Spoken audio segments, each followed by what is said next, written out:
'God' అనే టైటిల్‌తో ఉన్న సినిమా ఒకటి అమెజాన్ ప్రైమ్‌లో తెలుగులో స్ట్రీమ్ అవుతుంది. ఈ సినిమా ఎలా ఉందో ఈ వీడియోలో తెలుసుకుందాం. ఈ లోపల వీడియోనైతే లైక్ చేసి ఛానెల్‌ని సబ్స్క్రైబ్ చేసుకోకుండా చూస్తున్నట్టయితే సబ్స్క్రైబ్ కూడా చేసుకోండి.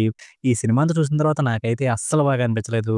'ప్రేమ కథ చిత్రం' సినిమా అప్పటి నుంచి హర్రర్ సినిమా అనగానే ఎవరో ఒక అమ్మాయిని రేప్ చేసి చంపేస్తే ఆ అమ్మాయి పగ తీర్చుకోవడం కోసం దెయ్యం అవ్వడం లాంటి సినిమాల్ని ఇప్పటికే చాలా చూసాం.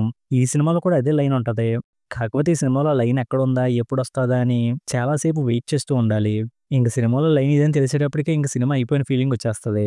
ఇంక ఈ సినిమాని ఏ పాయింట్ ఎగ్జైట్ అయి తీశారనే విషయం అర్థం కాలేదు. సినిమా పోస్టర్‌లో, ట్రైలర్‌లో చూస్తే దెయ్యం సినిమా అనే విషయం అర్థమవుద్ది. కానీ సినిమా స్టార్ట్ అయ్యాకైతే అది కథలోకి ఎప్పుడొస్తదా అని వెయిట్ చేస్తూ ఉండాల్సొచ్చిద్ది. ఫస్ట్ హాఫ్‌లో చాలా వరకు రాలేదు. హీరో, హీరోయిన్ లవ్ ట్రాక్‌తోనే సినిమాలో ఫస్ట్ హాఫ్ చాలా వరకు తీసుకొచ్చారు. పోనీ ఆ లవ్ ట్రాక్ ఏమైనా ఇంట్రెస్టింగ్‌గా ఉందా అంటే అస్సలు లేదు. వాళ్ళ మధ్య లవ్ అనేది అస్సలు హైలైట్ అవ్వలేదు. దానికి తోడు సినిమాలో ఎమోషన్స్ పండిద్దామని హీరోకేమో అమ్మాయి ఎమోషన్‌ని, హీరోయిన్‌కేమో నాన్న ఎమోషన్‌ని అతికిచ్చారు. అవైతే చాలా ఆర్టిఫిషియల్‌గా ఏదో ఎమోషన్ క్రియేట్ చేద్దామని పెట్టినట్టుగా ఉన్నాయి. ఇంక సినిమా సెకండ్ హాఫ్‌లోకెళ్ళాక దెయ్యం పాయింట్ స్టార్ట్ అవుద్ది. పోనీ అక్కడి నుంచైనా ఇంట్రెస్టింగ్‌గా ఉందంటే అది లేదు. ఆ దెయ్యం ఎలా వచ్చిందని ఇద్దరు ముగ్గురు దగ్గరికెళ్ళి అడిగాడు. విషయం తెలుసుకున్నాడు, చేయాల్సింది చేశాడు. ఈ పాయింట్‌ని ఒక్క చోట కూడా అస్సలు ఇంట్రెస్ట్ క్రియేట్ చేయకుండా ఎంత బాగా చెప్పాలో అంత బాగా చెప్పారనిపించింది.